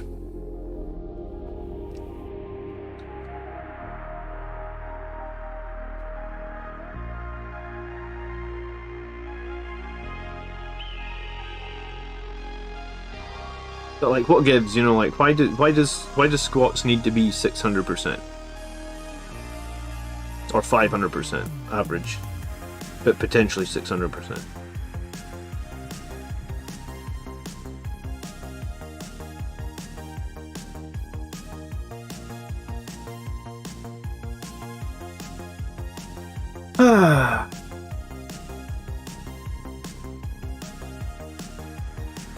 I think the high water mark and OP in 9th edition was the original Dark Eldar. Are squats better or worse? I mean, that's really hard to say categorically from just reading the Codex 1 Strezio. I want to say I don't think they're worse than Dark Eldar, because Dark Eldar were just super obnoxious because everything was in transports. But then they do get like 2 wound repentia as well. Wildling says as a new player, these super strong armies are extremely scary to face. They are indeed, Wildling. What will happen though, and what's happened before, is we will get a new book at some point, be it a supplement. In the last edition it was called Psychic Awakening, Blood of Baal or something like that. In the edition before that I forget the name, but there will be we will get a book at some point, and it will have some new rules in it that like grab us by the scruff of our neck and pull us to the top of the pile. Like, as in, when we get that book in the rules, we'll beat everybody, and we'll beat everybody for 3 months, and they'll probably have something in there that they'll probably have some new model in there or something that they will sell. I think in the Psychic Awakening, that was when we originally got Primaris Mephiston, and maybe we got Primaris Death Company. So there'll be something at some point that will level the playing field a bit. But like, for me, as someone who just wants to play competitively, I prefer if that wasn't the case and it was just more balanced 365 24/7. But it seems to be the way. It seems to be like this is just the way it's going to be, where it's like, yeah. But yes, these new armies will be difficult to face for us. There's no two ways about it. I mean, I'll face... as much as we complain about Andrew being a meta chaser, it means that the second that the squats release, I'll be able to get games against the squats on the channel, because Andrew's going to go all in on the squats army. So you'll at least be able to watch me try and play against them. Either win horribly or... sorry, either lose horribly or whatever, you know. So like, I'll hopefully be able to help you guys out a little bit, maybe. I guess we'll see.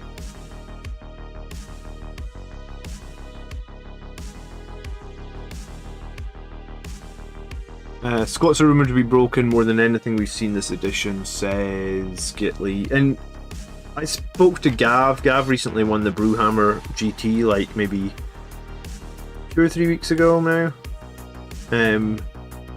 That was the GT at, like, you know, the Brewdog, the beer company. They have, like, at their headquarters, there's a GT apparently. There's like a big function room and there's a GT in there, and Gav won that. And I spoke to Gav and said, what are you thinking about squats? And he just said, like, OP broken. So it does sound like a few really top tier tournament players think that they're a bit strong right now. Soon to be squats commander? No, I'm afraid not, dude. I'm not that. I'd have to sell my whole army and then I'd be painting them for 1,000,000 years, so no. I think the squats look okay, but like, I prefer the aesthetic of the Blood Angels.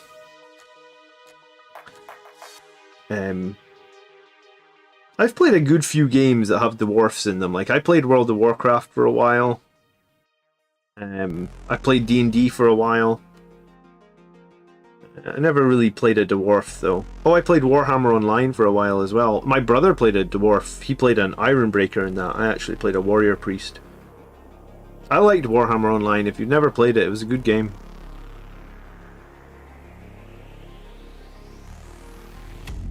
It was sad that EA shut it down, but EA do that with a lot of games these days. Good evening, Steel Rain. Hello, how you doing? Vampires Forever, says Carter. Steel Rain, you'll be happy to know that I bought more Sangreguard and I've been painting them slowly but surely.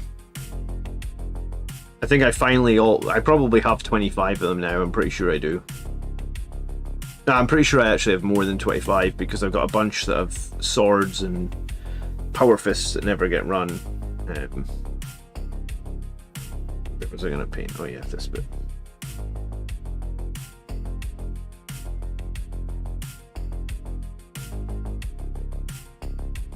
I think if you're in a dense table, they will have trouble. If the table is more open, it helps them immensely. Yes, I mean, I think Blood Angels will be one of the armies that is good into squats because it's their shooting that's really scary. I mean, they have a couple of characters that can dish out tons of mortals, like we just showed you in the combat phase. But I guess like those characters will be slow. So like I guess if you can jump on them quickly from like long range with a jump unit and kill them before they're fighting, then potentially. I forget if they have a fight on death strat for characters. They maybe do, I don't remember. Fight on death for 2 CP for characters feels so expensive these days though. I like rarely use it just because like fight on death for 2 CP is... CP are so expensive. CP are much rarer now, I guess.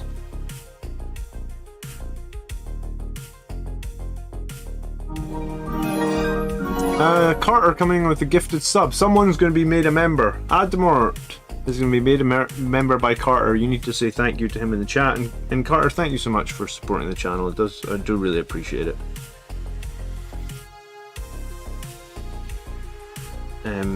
Yeah, gifted subs are a feature that YouTube just added recently, so if you're ever thinking of donating again to the channel in any way, shape or form, you can now just do it via gifted subs. I think it's all the same. It just means that you give someone in the channel access to the perks and access to the Discord room as well, which is kind of nice.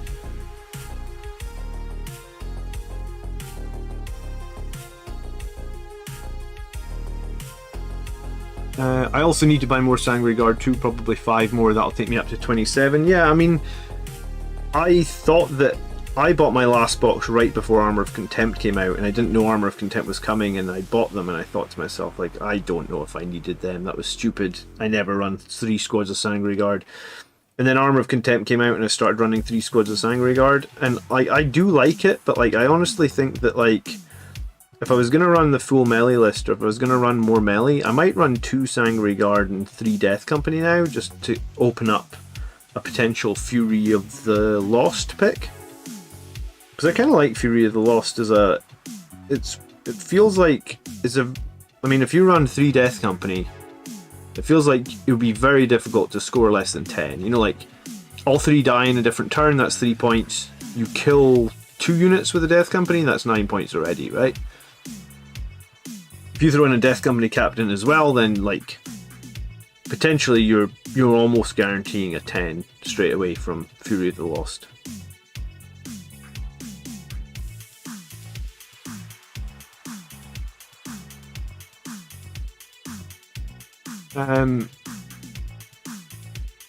Steel Rain, have you been following squats? Robert said I had to think about one more thing I don't like about League is they're too clean. Their design should be more grim and undergroundy.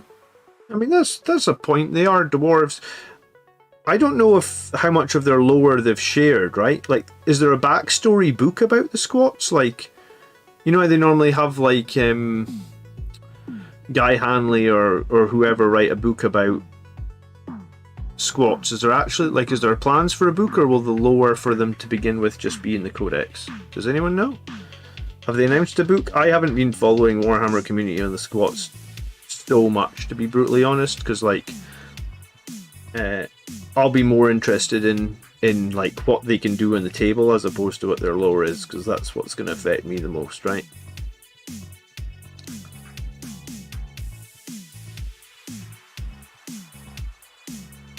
Does the Death Company Dreadnought count for Fury of the Lost? Yeah, it absolutely would, because it's got the Death Company keyword. I don't think it says anything about infantry. I'd have to check that. But I'm pretty sure it doesn't say anything about infantry. If the rumours are true, will we be seeing Jump Pack Intercessors? So possibly Jump Pack Primaris Death Company? Well, we need to see Jump Pack Primaris Death Company, don't we? We need to see some Jump Pack Primaris units for Blood Angels, because the fact that we've had like Primaris models for like 3 and a bit years at this point, I guess, or feels like 3 or a bit years, is it? We still have no jump pack. I mean, people say, whenever I say that, people are like, well, Inceptors are jump units, but I mean melee jump units, not Inceptors.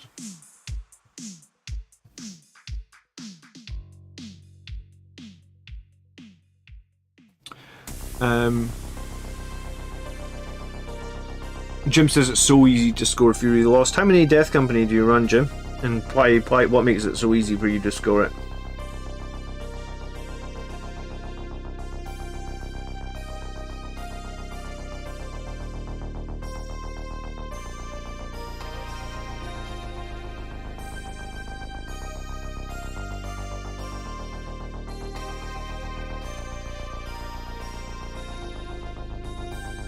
I'm not very interested in the Lost. Yeah, I mean, I think that's what we've said, Reziel. I think four Death Company units, and I think you're scoring really, really easily in Fury of the Lost, which makes me think, like, considering how cheap Death Company are, and when we've done Mathhammer recently, Death Company with power swords have, like, they've been performing really, really well in Mathhammer for the price of the models. So part of me really thinks that, like, I could totally run like one Death Company with power swords, one with chain swords, one with thunder hammers, and then a Death Company captain. I think you could do all that for like under 500 points. Is there a rumour for Primaris Sanguinary Guard? There has been for the longest time. People, maybe even 6 months ago, weren't buying Sanguinary Guard waiting for Primaris ones. I don't know if we'll... I mean, I don't know when we'll see them. Yeah, I mean, the rumour's been there for a while. Is it likely to happen? No idea, bro.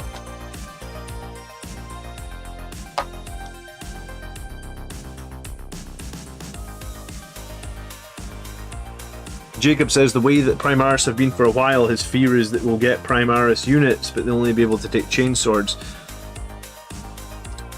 Which would be a big mistake, right? Because, like, I agree with you 100%, Jacob. That's the reason that I don't end up running a bunch of the Primaris weapons.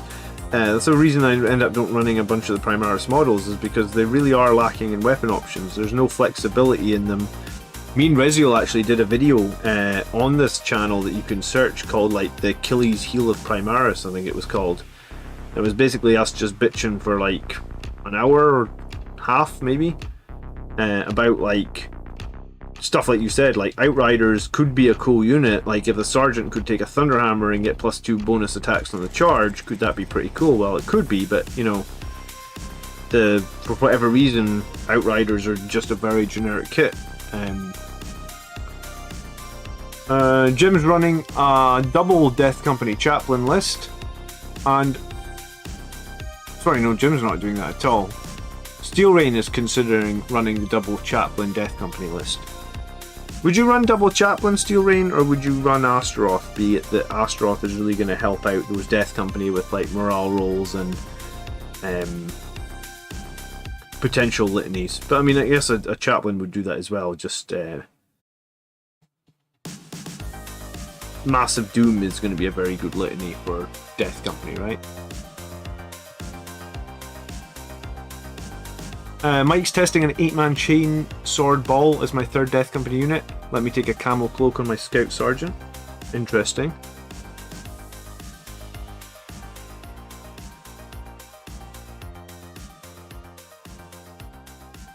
I think Death Company with Chainsword have definitely got better since they dropped the points on them, and I'm really quite tempted. The Death Company with power swords seems really good. I think if I had Death Company with like if I had 5 or 6 guys, probably 5 with power swords and infernal pistols, I think that's actually an interesting squad. Or you go 10, then you go like 7 power swords, 3 infernal pistols. I think that's pretty interesting as well. I think both of them could... We've seen a few people say, like, with Chapter Master rerolls and a Forlorn Fury, you put enough infernal pistols in that Death Company, it does actually become quite scary in terms of, like, the amount of shooting that it can, you know, it can open up transports and stuff, and then it can get in there and tear things up with the power swords.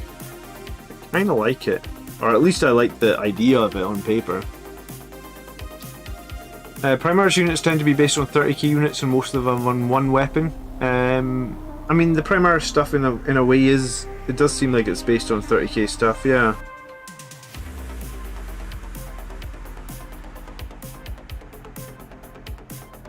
I mean, maybe they're trying to balance it better, but, like,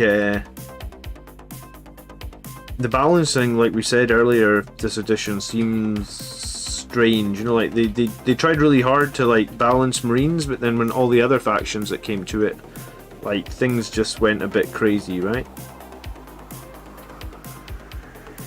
Alright, I just got like a few more guys. Sorry, a few more minutes, and I need to call it a night. Douglas asked, do I need a physical copy of Nephilim when I attend tournaments, or is the download sufficient? I mean, technically you're supposed to have the physical version. I mean, your opponent will probably have it, but yeah, I mean, I think technically some tournaments might be funny, but like technically you are supposed to have the chapter approved book for tournament play. I mean, maybe if you have it on an iPad or something, that'd be okay. I mean, I guess the main thing would be that you had access to it, right? Like, so you can look up a rule or something. So maybe if you have it on an iPad or some sort of tablet that you can access it quickly, that's mainly what they'd be looking for.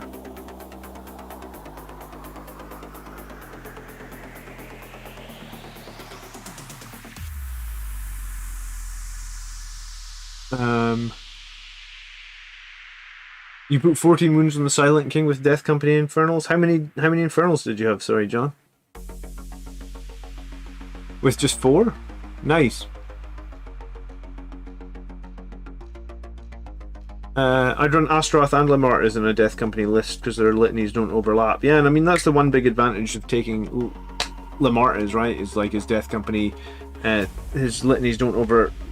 And we actually found out just the other day, because I thought you couldn't do death visions on Lamartis, but apparently the way that the wording is you actually can do death visions on Lamartis. It's just kind of screwy because like he doesn't have the death visions keyword, but there's a stratagem that says like any Blood Angels character with a Death Company keyword can do a death vision. So you could actually do a death vision with Lamartis even though he doesn't have the death visions keyword. I don't know if you knew that, Steel Rain, but I mean it's interesting to know. Mike says the issue I find with chaplains and Death Company lists is that only one. Yeah, you only want to lose 1 unit a turn for the Fury of the Lost. I guess unless you're not going Fury of the Lost, but I think that's why I think maybe like 3 Death Company with a Death Company captain. Or, I mean, you could do a chaplain, or you could do Lamartis or something. 3 Death Company with another Death Company character, so it would have to be Lamartis or a Death Company captain. Could actually be pretty interesting for, like, guaranteeing, like, 10 points from Fury of the Lost, and maybe even more from... Maybe even more, if they kill 1 more unit, then even more, right? Rezio disagrees the strat doesn't allow Lamartis to do it. Well, that's what I said, Rezio, but like everybody overruled me because the strat says that any Death Company captain can do a death vision, and technically Lamartis is a sorry, any Death Company character, and technically Lamartis is Death Company. So I think rules as written, Rezio, it's valid. Maybe rules as intended, that's maybe not what they intended, but the way it's written there, it's definitely valid, I think.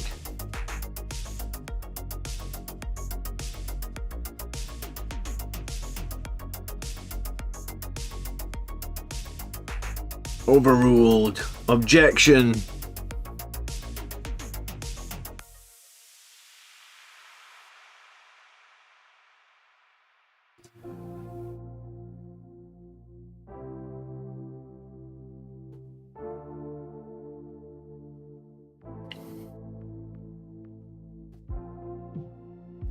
Alright, I got lots to do on these guys, but I'm gonna have to call it a night, guys. I need to get an early bed tonight and tomorrow for this tournament because it kicks off at pretty early on Saturday morning, so thank you so much for watching tonight. I will update you probably in Discord and other channels how I'm getting on with my super heavy tank at the tournament. Hopefully well, we'll see.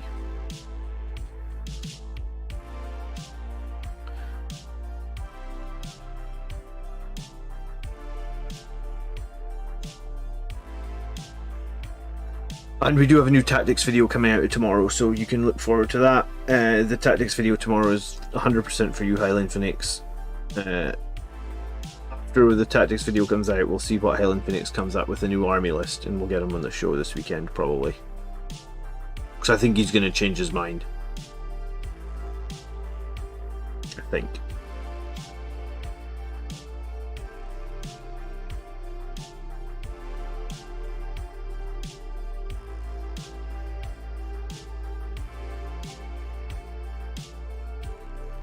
If you dominate because of the tank, yeah, I don't know. We'll see. I don't think anyone will expect a Blood Angels player to bring a super heavy tank. I don't think it's something that happens very often at tournaments. But then, like I said, I don't think people expected Blood Angels players to rock up with 5 Centurions, but it happened, and it did well, didn't it?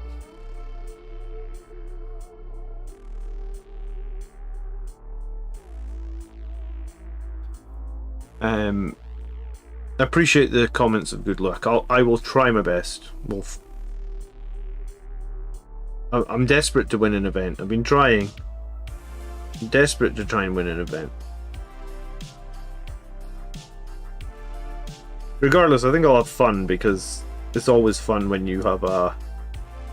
I'll have fun, and there'll be some oh shit moments when... Because someone's going to blow up the tank. There's no way I'm going to an event and no one's killing the tank. So at some point, someone's going to kill the tank. So I'll have fun when that happens.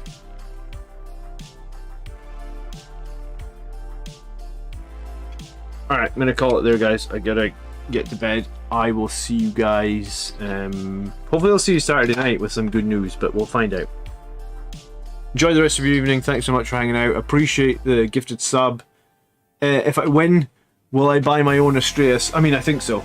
But I mean, I'll buy it not necessarily to play it for a while. I'll just buy it because it's a cool looking tank, right? But it's $250, so